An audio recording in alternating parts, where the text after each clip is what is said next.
ഈശോമിശിഹായ്ക്ക് സ്തുതി. എല്ലാവർക്കും നമസ്കാരം. ഞാൻ ബിനോയ്. എൻ്റെ അനുഗ്രഹം ചാനലിലേക്ക് സ്വാഗതം. ഇപ്രാവശ്യം എൻ്റെ നാടായ പാലായെ പറ്റി പറയാം. അതിനു മുമ്പ് കോമൺ ആയിട്ടുള്ള ചില കാര്യങ്ങൾ പറയാം. ബൈബിൾ പുസ്തകം മലാക്കി പറയുന്നു, ദേശാംശം ദൈവത്തിന് കൊടുത്താൽ ദേശം അനുഗ്രഹത്തിൻ്റെ ദേശമായിട്ട് മാറും. അരൂപിയ ദൈവത്തിന്, ആത്മാവായ ദൈവത്തിന് പൈസ ആവശ്യമില്ല. ഈശോ പറയുന്നു ബൈബിൾ പുസ്തകം മത്തായിയുടെ സുവിശേഷം 25-ാം അധ്യായം, നിങ്ങൾ മറ്റുള്ളവരെ സഹായിക്കുമ്പോൾ എന്നെയാണ് സഹായിക്കുന്നത്. മിക്ക വികസിത രാജ്യങ്ങളിലും ബിസിനസ്സുകാർ മുതൽ സാധാരണക്കാർ വരെ വരുമാനത്തിൻ്റെ ഒരു നിശ്ചിത തുക പലതരം സാമൂഹിക പ്രവർത്തനങ്ങൾക്ക് കൊടുക്കാറുണ്ട്. ചിലർ പാവപ്പെട്ട വിദ്യാർത്ഥികളെ സ്പോൺസർ ചെയ്യും, ചിലർ അനാഥാലയങ്ങൾക്ക് കൊടുക്കും, ചില കടകളിൽ പ്രത്യേക സ്ഥലമുണ്ടോ ആളുകൾ തങ്ങളുടെ ഡ്രസ്സുകൾ നല്ലത് തന്നെ ഡൊണേറ്റ് ചെയ്യും. പാവപ്പെട്ടവർക്കോ അവിടെ വന്ന് സൗജന്യമായിട്ട് എടുക്കാം. വേറെ ചിലർ ഹോട്ടലുകളിൽ പൈസ കൊടുക്കും, പാവപ്പെട്ടവർ വന്ന് കൗണ്ടറിൽ തിരക്കും. അങ്ങനെ പൈസ കിട്ടിയിട്ടുണ്ടെങ്കിൽ ഹോട്ടലുകാർ ഭക്ഷണം ഫ്രീ ആയിട്ട് കൊടുക്കും. നാട്ടിലും അങ്ങനെ ഒരു സിസ്റ്റം വന്നാൽ വളരെ നന്നായിരുന്നു. പിന്നെ മിക്ക വികസിത രാജ്യങ്ങളിലും ഈശോ പഠിപ്പിച്ച സുവർണ നിയമം give respect take respect policy നിലനിൽക്കുന്നു. ഈശോ പറഞ്ഞു, ദൈവസ്നേഹമാണ് പിതാവാണ്, ദൈവത്തെ സ്നേഹിക്കുക, നിന്നെപ്പോലെ മറ്റുള്ളവരെ സ്നേഹിക്കുക. നിന്നെപ്പോലെ മറ്റുള്ളവരെ സ്നേഹിക്കുക എന്ന് പറഞ്ഞാൽ അതിൻ്റെ അർത്ഥം ഗീവ് റെസ്പെക്ട് ടേക്ക് റെസ്പെക്റ്റ്. ഈ പോളിസി എല്ലാവരും നടപ്പിലാക്കിയാൽ എല്ലാ നാടും വികസിക്കും. ഉദാഹരണം പറഞ്ഞാൽ വികസിത രാജ്യങ്ങളിലെ പോളിസിയെപ്പറ്റി പറയാം. ബരാക് ഒബാമ, കമല ഹാരിസ്, ഋഷി സുനാക്. ഇപ്പോൾ അമേരിക്കയിലെ മിസോറി മേയർ റോബിൻ എലക്കാട്ട് മലയാളിയാണ്. ന്യൂയോർക്ക് മേയർ സൊംബ്രാൻ മംദാനി എല്ലാവർക്കും അറിയാം. അതുപോലെ ഓസ്ട്രേലിയയിൽ ഇപ്പോൾ ഒരു മലയാളി മന്ത്രിയുണ്ട്, ജിൻസ് ചാൾസ്. ഇതൊക്കെ ഉദാഹരണങ്ങൾ മാത്രമാണ്. അപ്പോൾ നമുക്കും എല്ലാ രംഗങ്ങളിലും എപ്പോഴും നമ്മുടെ കൂടെ നിന്ന് സഹായിച്ച പ്രതിനിധികളെ വീണ്ടും തിരഞ്ഞെടുക്കാം. പിന്നെ സാമൂഹ്യ സേവനം നടത്തുന്നവരെ വിദ്യാഭ്യാസം, ആരോഗ്യം, IAS, IPS മേഖലകളിൽ, വ്യവസായം, കൃഷി എല്ലാ മേഖലകളിലും കഴിവുകളും ചേർത്തവരെ തിരഞ്ഞെടുക്കാം. രാഷ്ട്രീയക്കാരോട് അങ്ങനെയുള്ളവരെ നിർത്താൻ പറയാം. നമുക്ക് സ്വർഗ്ഗം പണിയുന്നതും നരകം പണിയുന്നതും നമ്മൾ തന്നെയാണ്. അവർ നിർത്തിയില്ലെങ്കിൽ കഴിവുള്ളവർ നമ്മളിൽ തന്നെ ഉണ്ട്. അവർ നിർത്തണം. അധികാരം കിട്ടിയാൽ മാത്രമേ മാറ്റങ്ങൾ കൊണ്ടുവരാൻ സാധിക്കുകയുള്ളൂ. പിന്നെ വേറൊരു കാര്യം കൂടെ, വികസിത രാജ്യങ്ങളിലും ഗൾഫിലും കോമൺ സിവിൽ ഐ ഡി ഉണ്ട്. അത് സ്കാൻ ചെയ്താൽ എല്ലാ ഡീറ്റെയിൽസും കിട്ടും. എന്തെങ്കിലും അപമര്യാദയായി പെരുമാറുണ്ടെങ്കിൽ അതും അറിയാൻ പറ്റും. അപ്പോൾ മാന്യമായ തൊഴിൽ സംസ്കാരം വരുവാനും സാമ്പത്തിക തട്ടിപ്പുകൾ തടയാനും ഇത് വളരെ ഉപകരിക്കും. എന്ത് ക്രമക്കേട്, പൈസ ട്രാൻസാക്ഷൻ ഗവൺമെൻറ് അറിയാതെ നടക്കത്തില്ല. നാട്ടിലും ആധാർ മോഡിഫൈ ചെയ്തോ അതുപോലെ കൊണ്ടുവരണം. അതുപോലെ നാട്ടിൽ രാഷ്ട്രീയക്കാർക്കും ഗവൺമെൻറ് ഉദ്യോഗസ്ഥന്മാർക്കും മാത്രമേ പെൻഷനുള്ളൂ. അത് മോഡിഫൈ ചെയ്തോ അത് അങ്ങനെ തന്നെ നിലനിർത്തിക്കൊണ്ടോ എല്ലാ വിഭാഗം ജനങ്ങൾക്കും ഒരു നിശ്ചിത തുക പെൻഷൻ കിട്ടുന്ന രീതിയിൽ നിയമങ്ങൾ മാറ്റണം. അങ്ങനെ വന്നാൽ വളരെ നന്നായിരിക്കും. അതുപോലെ ചുരുങ്ങിയ കാലം കൊണ്ടോ രാഷ്ട്രീയക്കാർ മാത്രം കോടിവേദമാകുന്ന മാജിക്ക് നമുക്ക് വേണ്ട. അവരെയും ആദായ നികുതി പരിധിയിൽ കൊണ്ടുവരണം. അങ്ങനെ വന്നാൽ ഇന്ത്യ അടിമതിരഹിത ഇന്ത്യയാകും. വളരെയധികം പുരോഗമിക്കാൻ സാധിക്കും. പിന്നെ ഇനി പാലായെ പറ്റി പറയാം.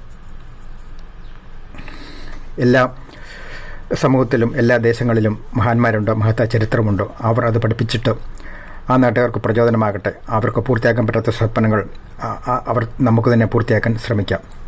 പാലക്കാർ എല്ലാവരും പൊതുവെ കഠിനാധ്വാനികളാണ്. തൊട്ടതെല്ലാം പൊന്നാക്കുന്നവരാണ്. കൃഷി, ബിസിനസ്, വിദ്യാഭ്യാസം, കലാകായിക രംഗങ്ങളിൽ കഴിവ് തെളിയിച്ചവർ ധാരാളമുണ്ട്. ഇടുക്കി, മലബാർ, ഇന്ത്യയുടെ മറ്റു ഭാഗങ്ങൾ എല്ലായിടത്തും മലമ്പാമ്പിനോടും മലമ്പരയോടും പ്രകൃതിയോടും മല്ലിട്ട് പൊന്നു തെളിയിച്ചവർ ധാരാളമുണ്ട്. ലോകം മുഴുവൻ പുഞ്ചിരിക്കുന്ന മുഖമായി നിൽക്കുന്ന നഴ്സുമാരെയും കാണാം. എല്ലാവരെ പറ്റിയും പറഞ്ഞാൽ പറഞ്ഞു തീരില്ല. ചുരുക്കം ചില വ്യക്തികളെ പറ്റി പറയാം. എവിടെയും പാലയുടെ കയ്യൊപ്പ് കാണാം. എൻ്റെ പാസ്പോർട്ടിലെ കയ്യൊപ്പും പാലക്കാരൻ സിബി ജോർജിൻ്റെയാണ്. അദ്ദേഹം മുമ്പ് കുവൈറ്റിൽ അംബാസഡറായിരുന്നു, ഇപ്പോൾ ജപ്പാനിലാണ്. RV തോമസ്, ചെറിയാൻ ജേക്കപ്പൻ, KM ചാണ്ടി, സ്വാതന്ത്ര്യ സമര സേനാനികൾ, മഹാകവി കട്ടക്കായത്തിൽ ചെറിയാൻ മാപ്പിള. ഇന്ത്യൻ ഭാഷയിൽ മലയാളത്തിൽ ആദ്യമായി സഞ്ചാര പുസ്തകം എഴുതിയ പാറമക്ക തോമ കത്തനാർ. പുസ്തകം വർത്തമാന പുസ്തകം. ലോകം മുഴുവൻ നമ്മുടെ കൺമുൻപിലെത്തിച്ച സന്തോഷ് ജോർജ് കുളങ്ങര. മധ്യപ്രദേശിൽ അനേകം ആദിവാസികളുടെ ജീവിത നിലവാരം ഉയർത്താൻ സഹായിച്ച മേഴ്സി എന്ന ദയാഭായി. മനോരോഗികൾക്കായി മെരിയസദൻ നടത്തുന്ന സന്തോഷ്. അനേകം പാവപ്പെട്ടവർക്ക് നല്ല മരണത്തിന് അവസരമൊരുക്കിയ പ്രഖ്യാപിക്കപ്പെടാത്ത വിശുദ്ധനായ കൈപ്പംപ്ല കിളിച്ചൻ. പാല സെൻട്രൽ ബാങ്ക് തകർക്കപ്പെട്ടില്ലായിരുന്നെങ്കിൽ പാല ഇന്ത്യയിലെ തന്നെ ഏറ്റവും മികച്ച വ്യവസായ കേന്ദ്രം ആകുമായിരുന്നു. റൂബിൾ ചാണ്ടി, ധാരാളം ബിസിനസ് മോട്ടിവേഷണൽ വീഡിയോകളുണ്ട് അദ്ദേഹത്തിൻ്റെ best seller book 90 Days to Life എല്ലാവരും വായിക്കണം. സ്വന്തം ജീവിതം തന്നെ അദ്ദേഹം പറയുന്നു. ബിസിനസ്സിൽ ശത്രുത പാടില്ല, അസൂയ പാടില്ല. ഭൂമിയിൽ എല്ലാവർക്കും വളരാനും വികസിക്കാനും സ്ഥലമുണ്ടോ. എപ്പോഴും അപ്ഡേറ്റ് ആകണം. അസൂയ മാറ്റാൻ അദ്ദേഹം പറയുന്ന രീതി വളരെ ലളിതമാണ്. നാം ചുറ്റുമുള്ള ബിസിനസ്സുകാരേക്കാൾ വലിയവരാകാൻ നോക്കാതെ നാട്ടിലെ ഏറ്റവും വലിയ ബിസിനസ്സുകാരേക്കാൾ വലിയവരാകാൻ പറ്റുമോ എന്ന് നോക്കുക. ദീർഘകാലം മന്ത്രിയും MLA യുമായിരുന്ന KM മാണി സാർ. അദ്ദേഹത്തിൻ്റെ സേവനങ്ങൾ എല്ലാവർക്കും അറിയാം. മണർകാട് പാപ്പൻ തികഞ്ഞ മനുഷ്യസ്നേഹി, സ്പോർട്സ് പ്രേമി, മദ്യവ്യവസായി. അനേകർക്ക് തൊഴിൽ കൊടുത്തിരുന്നു. അദ്ദേഹത്തിൻ്റെ വീട്ടിൽ വളരെക്കാലം പാവപ്പെട്ടവർക്ക് ഭക്ഷണം കൊടുത്തിരുന്നു. പിന്നെ വി അഗസ്റ്റിൻ സാർ, പേർഷ്യ, ഇന്നത്തെ ഇറാൻ, അവിടെ വലിയ ബിസിനസ് നടത്തി വിജയിച്ച ആളാണ്. പക്ഷേ കേരളത്തിൽ റാഡോ ടയർ കമ്പനി നടത്തിയെങ്കിലും പ്രതികൂല രാഷ്ട്രീയ ട്രേഡ് യൂണിയൻ ഉദ്യോഗസ്ഥ നിലപാട് കാരണം വിജയിച്ചില്ല. ചെറുപുഷ്പം കൊച്ചേട്ടൻ, ജോസഫ് ജെ കക്കാട്ടിൽ, അദ്ദേഹം അടുത്ത കാലത്ത് അന്തരിച്ചു. ഫിലിം പ്രൊഡ്യൂസർ, പാലായിലെ ബിസിനസ് രംഗത്തെ വലിയ കാരണവന്മാരിൽ ഒരാളായിരുന്നു. അദ്ദേഹത്തിൻ്റെ വാച്ച് കമ്പനി വഴി കുറേ പേർക്ക് തൊഴിൽ ലഭിച്ചിരുന്നു. അദ്ദേഹം ബിസിനസ് വിപുലീകരിക്കാൻ വിദേശത്തു നിന്നും കോടികൾ മുടക്കി മെഷീനറികൾ ഇറക്കുമതി ചെയ്തു. നാട്ടിലെ അഴിമതി വീരന്മാരായ സെയിൽസ് ടാക്സ് ഉദ്യോഗസ്ഥന്മാർ കേസെടുത്തു. ദീർഘകാലം നിയമ പോരാട്ടം നടത്തി കേസ് വിജയിച്ചു. അദ്ദേഹം എറണാകുളം മറൈൻ ഡ്രൈവിൽ കേരള ട്രേഡിംഗ് സെൻറ്റർ എന്ന ബഹുനിലം കെട്ടിടം പണിതു. കൂടിയവർ ചതിച്ചു. സ്വന്തം സ്ഥലവും കെട്ടിടവും തിരിച്ചു കിട്ടുവാൻ ദീർഘകാലം നിയമ പോരാട്ടം നടത്തേണ്ടി വന്നു. വിജയിച്ചു. ഈ രണ്ടുപേർക്കും കേരളത്തിലെ ഒരു രാഷ്ട്രീയ പ്രസ്ഥാനങ്ങളും ഒരു സപ്പോർട്ടും കൊടുത്തില്ല. നമ്മൾ താക്കോൽ സ്ഥാനങ്ങളിലെത്തണം. താക്കോൽ സ്ഥാനങ്ങൾ ഉള്ളവരുമായി നല്ല ബന്ധം പുലർത്തണം. എങ്കിൽ മാത്രമേ കാര്യം നടക്കുകയുള്ളൂ. കേന്ദ്രത്തിലായാലും കേരളത്തിലായാലും. ഏറ്റവും നല്ല ഉദാഹരണം നെടുമ്പാശ്ശേരി കൊച്ചി അന്താരാഷ്ട്ര വിമാനത്താവളം വിജയകരമായി പൂർത്തിയാക്കിയ വി കുര്യൻ സാർ. അദ്ദേഹത്തിന് മുഖ്യമന്ത്രി എന്ന നിലയിൽ കരുണാകരൻ സാർ നല്ല സപ്പോർട്ട് കൊടുത്തു. പാലായിൽ, കേരളത്തിൽ, ഇന്ത്യയിൽ, ലോകം മുഴുവനിലും ക്രിസ്ത്യൻ സഭകൾ സാമൂഹ്യ വിദ്യാഭ്യാസ ആരോഗ്യ രംഗങ്ങളിൽ, സാമൂഹ്യ സേവന രംഗങ്ങളിലെല്ലാം വലിയ വിപ്ലവം സൃഷ്ടിച്ചു. പാലാ രൂപത സ്ഥാപിതമായതോടെ വിദ്യാഭ്യാസ രംഗത്ത് വൻ മുന്നേറ്റം നടന്നു. അവരെ നന്ദിയോടെ സ്മരിക്കുന്നു. പാലായുടെ വികസനത്തിന് ചില നിർദ്ദേശങ്ങൾ മുമ്പോട്ട് വയ്ക്കുന്നു. പാലായിലൊരു ചൊല്ലുണ്ടോ, എല്ലാം തൊട്ടും പീടികയിൽ കിട്ടും. ശരിയാണ്. കുരിശുപള്ളിയുടെ തൊട്ടടുത്തുള്ള പീടികയിൽ ചെന്നാൽ എല്ലാ ആയുർവേദ മരുന്നുകളും കിട്ടും. അതുപോലെ കേരളത്തിൽ, ഇന്ത്യയിൽ, ലോകം മുഴുവനിലും ചൊല്ലുണ്ടാവണം, എല്ലാം പാലയിൽ കിട്ടും. റബ്ബർ അധിഷ്ഠിത വ്യവസായങ്ങൾ പറ്റുമെങ്കിൽ തുടങ്ങണം. കാർഷിക വിഭവ സംസ്കരണ യൂണിറ്റുകൾ വേണം. നമുക്കാവശ്യമുള്ള പച്ചക്കറി, മാംസമൊക്കെ നമുക്ക് തന്നെ ഉൽപ്പാദിപ്പിക്കാൻ ശ്രമിക്കണം. അങ്ങനെ വന്നാൽ നാട്ടുകാർക്ക് വരുമാനമാകും, തൊഴിലവസരങ്ങൾ വരും, വിലയും കുറയും, വിഷരഹിത സാധനം കഴിക്കുകയും ചെയ്യാം. ഗൾഫിലും മറ്റ് ധാരാളം രാജ്യങ്ങളിലും എയർ കണ്ടീഷൻഡ് മത്സ്യ, മാംസ, പച്ചക്കറി മാർക്കറ്റുകളാണ് കൂടുതൽ. ദീർഘനാൾ കേടുകൂടാതെ ഇരിക്കും. പറ്റുമെങ്കിൽ തുടങ്ങുക. മാംസത്തിന് ഏകീകൃത വില വിൽക്കുന്നവർക്കും മേടിക്കുന്നവർക്കും കാര്യമായ നഷ്ടമില്ലാത്ത രീതിയിൽ നടപ്പിലാക്കണം. 2020 ഭരിക്കുന്ന കിഴക്കമ്പലം പഞ്ചായത്തിൽ ലഭിക്കുന്നത് പോലെ ന്യായവിലയ്ക്ക് സാധനങ്ങൾ പാലായിലും കേരളം മുഴുവൻ കിട്ടാൻ സാഹചര്യങ്ങൾ ഒരുങ്ങണം. എൻ്റെ കൂട്ടുകാരൻ കിഴക്കമ്പലം പഞ്ചായത്തിൽ താമസിക്കുന്നുണ്ടോ? കുടുംബ ബജറ്റിൽ അയൽ പഞ്ചായത്തുകളേക്കാൾ 5000 രൂപ കുറവുണ്ടെന്ന് അദ്ദേഹം പറഞ്ഞു. മത്സ്യവിലയ്ക്കും നിയന്ത്രണങ്ങൾ വേണം. അത് ചെക്ക് ചെയ്യണം. അന്യായമേല ഉണ്ടെങ്കിൽ അത് നിയന്ത്രിക്കണം. സ്വാഭാവിക രീതിയിൽ വളരുന്ന പന്നി, താറാവോ, ആടോ, പശു, പോത്തോ മറ്റ് ജീവികളുടെ മാംസം കഴിക്കുന്നത് ശീലമാക്കിയാൽ വളരെയധികം രോഗങ്ങൾ കുറയ്ക്കാൻ സാധിക്കും. കോഴി ആർട്ടിഫിഷ്യലായി വളരുന്നത് കാരണം തുടർച്ചയായി കഴിച്ചാൽ പലവിധ രോഗങ്ങൾക്ക് സാധ്യത കൂടുതലാണ്. പന്നിയിൽ നിന്ന് ഇൻസുലിനുള്ള മരുന്ന് ഉൽപ്പാദിപ്പിക്കുന്നു. പന്നിയുടെ വൃക്ക മനുഷ്യനിൽ പരീക്ഷിച്ച് വിജയിച്ചു കഴിഞ്ഞു. പൈൽസ് പോലെ രോഗങ്ങൾ കുറയാൻ പന്നി നല്ലതാണെന്ന് പറയപ്പെടുന്നു.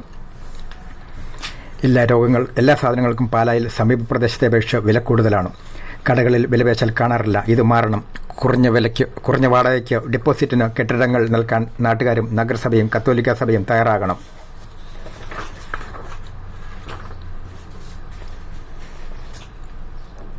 നാട്ടിൽ ധാരാളം വിദ്യാർത്ഥികൾ പഠനത്തിനായി വരുന്നുണ്ട്. എല്ലാവിധ സൗകര്യങ്ങളുള്ള കെട്ടിടങ്ങൾ, ലോഡ്ജുകൾ, ഹോട്ടലുകൾ, ഫുഡ് പാർക്കുകൾ, റിസോർട്ടുകൾ, ചെറിയ മനോഹരമായ പാർക്കുകൾ ഒക്കെ അവ കൂടി പാർക്കിൽ ഉൾപ്പെടുത്തണം. അതുപോലെ എൻ്റർടൈൻമെൻറ്റിനുള്ള സൗകര്യങ്ങൾ വേണം.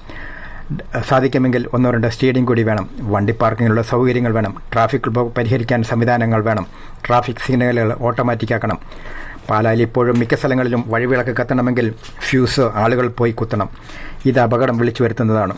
ഇടിയും മഴയും മിന്നലുമുള്ളപ്പോൾ വഴിവിളക്കുകൾ ഓട്ടോമാറ്റിക് ആക്കണം. ലാലം പാലത്തിലും വലിയ പാലത്തിലും വിളക്കുകൾ സ്ഥാപിക്കണം. മറ്റു സ്ഥലങ്ങളിലും സൗന്ദര്യവൽക്കരണം നടത്തണം. പാലായിൽ പഴയ ബസ് സ്റ്റാൻഡിന് പുറകിൽ വെറുതെ കിടക്കുന്ന ലണ്ടൻ ബ്രിഡ്ജ് കമാനം ഉടൻ തുറക്കണം. അവിടെ എല്ലാത്തരം ഭക്ഷണം കിട്ടുന്ന ഫുഡ് പാർക്ക് വരട്ടെ. മനോഹരമായ പാർക്കുകൾ, ഫുഡ് പാർക്ക് വരട്ടെ. മനോഹരമായ പാർക്കും കൂടി വരട്ടെ. പ്രധാന സ്ഥലങ്ങളിലെല്ലാം നല്ല ടോയ്ലറ്റുകൾ വേണം. വിദേശികൾ ധാരാളം ടിഷ്യൂ ഉപയോഗിക്കുന്നവരാണ്. ധാരാളം ടിഷ്യൂ വെക്കണം. സ്പോർട്സ്, നീന്തൽ, ജിം, പരിശീലന കേന്ദ്രങ്ങൾ ധാരാളം വരട്ടെ. മാറിയ കാലത്തിനനുസരിച്ചുള്ള കോഴ്സുകൾ വിദ്യാലയങ്ങളിൽ വരട്ടെ. പല സ്പോർട്സിൻ്റെ, നീന്തലിൻ്റെ, വിദ്യാഭ്യാസത്തിൻ്റെ, വ്യവസായത്തിൻ്റെ, IT-യുടെ, എൻ്റർടൈൻമെൻറ്റിൻ്റെ, എല്ലാത്തരം ഭക്ഷണം ലഭിക്കുന്നതിൻ്റെ, ടൂറിസത്തിൻ്റെ, ആരോഗ്യത്തിൻ്റെ ഒക്കെ കേന്ദ്രമാകട്ടെ. എല്ലാ മേഖലയും ഉള്ളവർ പാലായിൽ വരുന്ന സാഹചര്യം ഒരുക്കാം. നാട്ടുകാർക്കും തൊഴിൽ, മറ്റുള്ളവർക്കും തൊഴിൽ. മാലിന്യ സംസ്കരണം മധ്യപ്രദേശിലെ ഇൻഡോർ മാതൃകയിൽ പാലായിൽ നടപ്പിലാക്കണം. തെരുവുനായ ശല്യം ഇല്ലാതാക്കണം. മഴക്കുമരുന്ന് ഉപയോഗം ഫലപ്രദമായി നിയന്ത്രിക്കണം. പാലായുടെ അനുഗ്രഹമായി ഒഴുകുന്ന മീനച്ചിലാർ മലിനമാക്കാൻ അനുവദിക്കരുത്. സമീപ പഞ്ചായത്തുകളിൽ അമിതമായ പാർഖനനം മണ്ണെടുക്കുന്ന മൂലം പുതിയ ഫാക്ടറികൾ വരുന്നത് മൂലമൊക്കെ നദികൾ മലിനമാകാൻ സാധ്യതയുണ്ടോ? ആ പഞ്ചായത്തുകളുമായി ബന്ധപ്പെട്ടോ വേണ്ട കാര്യങ്ങൾ ചെയ്യണം. അമിതമായുള്ള മലയും കുന്നും നികത്തൽ, പാറഖനനം നദികളുടെ മരണത്തിൽ കലാശിക്കും. അത് തടയണം. എല്ലാ നദികളും മലകളുടെ താഴ്വരയിൽ നിന്നാണ് തുടങ്ങുന്നത്. വളരെ ശക്തമായ മഴ പെയ്താൽ പാലായിൽ ചില സ്ഥലങ്ങൾ വെള്ളത്തിലാകുന്നുണ്ട്. ശാസ്ത്രം വേണ്ട വിധത്തിൽ ഉപയോഗിച്ചോ അത് തടയാനുള്ള മാർഗ്ഗങ്ങൾ തേടണം. മണൽവാരൽ നിയന്ത്രണങ്ങളോടെ അനുവദിക്കണം.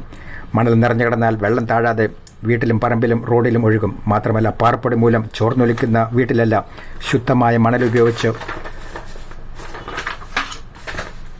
ചോരാത്ത വീട്ടിൽ താമസിക്കാൻ എല്ലാവർക്കും അവകാശമുണ്ട്. വികസനം ടൗണിൽ മാത്രം ഒതുക്കാതെ എല്ലാ മേഖലയിലും വേണം. അനാവശ്യമായ തടസ്സം, കാലതാമസം, അഴിമതിയൊക്കെ ഇല്ലാതാകണം. മൾട്ടി സിനിമ തിയേറ്റർ അനുവാദം കിട്ടാനും റോഡ് നിർമ്മാണത്തിലും വളരെ കാലതാമസം നേരിടേണ്ടി വന്നു. പാലാ ബസ് സ്റ്റാൻഡിന് പുറകിലുള്ള ലണ്ടൻ ബ്രിഡ്ജ് കമാനം വെറുതെ തുറക്കാൻ തുടങ്ങിയിട്ട് വളരെ കാലമായി. കേരളത്തിൽ 44 നദികളുണ്ട്. അതിൽ ഭൂരിപക്ഷം നദികളിലെയും വെള്ളം നേരെ സമുദ്രത്തിൽ പതിക്കുന്നു. ശാസ്ത്രം വേണ്ട വിധത്തിൽ ഉപയോഗിച്ചോ 360 ദിവസവും 44 നദികളിലും വെള്ളം ഒഴുകാൻ സാഹചര്യങ്ങൾ ഒരുങ്ങണം. അങ്ങനെ വന്നാൽ മീനച്ചിലാറ്റിലും കേരളം മുഴുവനിലും റോഡ് ഗതാഗതത്തിന് സമാന്തരമായി ജലപാതകൾ ഒരുങ്ങും. ടൂറിസം വികസിക്കും. ധാരാളം തൊഴിലവസരങ്ങൾ വരും. പ്രധാന ടൂറിസ്റ്റ് കേന്ദ്രങ്ങളിലും പാലായിലുമൊക്കെ ചെറിയ വിമാനത്താവളങ്ങൾ വരുന്നത് നല്ലതാണ്. പെട്ടെന്ന് യാത്ര ചെയ്യേണ്ടവർക്കും എമർജൻസിക്കും പൈസ ഉള്ളവർക്കും ബിസിനസ് ആവശ്യങ്ങൾക്കും ഒക്കെ പ്രയോജനപ്പെടും. വൈകാതെ തന്നെ പാലായിലോ തൊട്ടടുത്തോ ഒരു റെയിൽവേ സ്റ്റേഷൻ കൂടി വരുന്നതിനോ ശ്രമങ്ങൾ നടത്തണം. പാലാ മാത്രമല്ല, എല്ലാ സ്ഥലങ്ങളും സ്വയം പര്യാപ്തമാകട്ടെ. എല്ലാ ഗ്രാമങ്ങളും സ്വയം പര്യാപ്തമാകണം എന്ന ഗാന്ധിജിയുടെ സ്വപ്നം പൂണിയട്ടെ. ഇപ്പോൾ യുവജനത വൻതോതിൽ മികച്ച വിദ്യാഭ്യാസം, തൊഴിൽ, ജീവിത സാഹചര്യം തേടി അന്യസംസ്ഥാനങ്ങളിൽ രാജ്യങ്ങളിൽ പോകുന്നു. മലയാളികൾ ലോകം മുഴുവനുണ്ട്. അവർ കണ്ടുകേട്ടോ അനുഭവിച്ച കാര്യങ്ങൾ കേരളത്തിൽ നടപ്പിലാക്കുക. സന്തോഷ് കുളങ്ങരയുടെ ചാനലിൽ അദ്ദേഹം ധാരാളം നിർദ്ദേശങ്ങൾ മുമ്പോട്ട് വെക്കുന്നുണ്ട്. ലോകം കേരളത്തിലേക്ക് വരും. നമുക്ക് വൻതോതിൽ പുറത്തേക്ക് പോകേണ്ടി വരികയില്ല. കേരളം ദൈവത്തിൻ്റെ സ്വന്തം നാടാകും. ഏറ്റവും നല്ല ഉദാഹരണം ഇസ്രായേൽ എന്ന രാജ്യമാണ്. അവർ ഏകദേശം BC 1000 രൂപം കൊണ്ടു. പല കാരണങ്ങളാൽ ലോകം മുഴുവൻ പിന്നെ ചിതറി. BC 70-ലും AD 70-ലും 130-ലും റോമൻ ഭരണാധികാരികൾ വൻ യഹൂദ വംശഹത്യ നടത്തിയതോടെ ഏകദേശം നാമവശേഷമായി ഇസ്രായേലിൽ നിന്നും. AD 1948 ഉയർത്തെഴുന്നേറ്റു. BC സമയം എഴുതിയ ബൈബിൾ പുസ്തകം എസെക്കിയേൽ 36-37 അധ്യായങ്ങളിൽ എഴുതിയ പ്രവചനങ്ങൾ നിറവേറി. അവർ ലോകത്തിന് അടയാളം. അവരിൽ നിന്ന് പാഠം പഠിക്കാം. ലോകത്തിലുള്ള ആധുനിക ശാസ്ത്രജ്ഞന്മാരിൽ നല്ലൊരു ശതമാനം യഹൂദരാണ്. കഷ്ടതകളിലൂടെ കടന്നുപോയപ്പോൾ അവരിൽ അതിജീവനത്തിനുള്ള ധാരാളം ആശയങ്ങൾ രൂപം കൊണ്ടു. ഇസ്രായേൽ പുനർജനിച്ചപ്പോൾ അവർ ചുരുങ്ങിയ കാലം കൊണ്ട് ശാസ്ത്രം ഉപയോഗിച്ച് മരുഭൂമിയെ മലർവാടിയാക്കി. നമുക്കും ഇസ്രായേലിലെ നല്ല ആശയങ്ങൾ നാട്ടിൽ നടപ്പിലാക്കാം. ബൈബിൾ പ്രവചനം നമ്മൾ നിറവേറട്ടെ. ദൈവം അബ്രഹാമിനോട് പറയുന്നു, നിന്നിലൂടെ ഭൂമിയിലെ സകല വംശങ്ങളും അനുഗ്രഹീതമാകും. മാത്രമല്ല, BC 1000 മുതൽ ഇന്ത്യക്ക് ഇസ്രായേലുമായി ബന്ധമുണ്ട്. മയിലിൻ്റെ ജന്മദേശം ഇന്ത്യയാണ്. മലയാളികൾ 1-ാം നമ്പർ ആനപ്പാപ്പാന്മാരാണ്. ബൈബിൾ പുസ്തകം 1 രാജാക്കന്മാർ 10-ാം അധ്യായത്തിൽ പറയുന്നു, സോളമൻ രാജാവിൻ്റെ കൊട്ടാരത്തിൽ BC 1000-ൽ കടൽ മാർഗം മയിൽ ആനക്കൊമ്പ്, സ്വർണം, വെള്ളി, കുരങ്ങുകൾ വന്നിരുന്നു. അതുപോലെ കത്തോലിക്ക ബൈബിൾ പുസ്തകം മക്കബായറിൽ പറയുന്നു, ഇസ്രായേലിൽ നടന്ന യഹൂദ ഗ്രീക്ക് യുദ്ധത്തിൽ ഇന്ത്യയിൽ നിന്നുള്ള ആനപ്പാപ്പ പങ്കെടുത്തു. അവർ യുദ്ധത്തിൽ പങ്കെടുത്തു. അവർ ആനകൾക്ക് പരിശീലനം കൊടുത്തു. അപ്പോൾ നമ്മൾക്ക് പഴയകാല ബന്ധവും പുനഃസ്ഥാപിക്കാം. ഈശോ എല്ലാവരെയും അനുഗ്രഹിക്കട്ടെ. സാധിക്കുമെങ്കിൽ ഷെയർ ചെയ്യുക.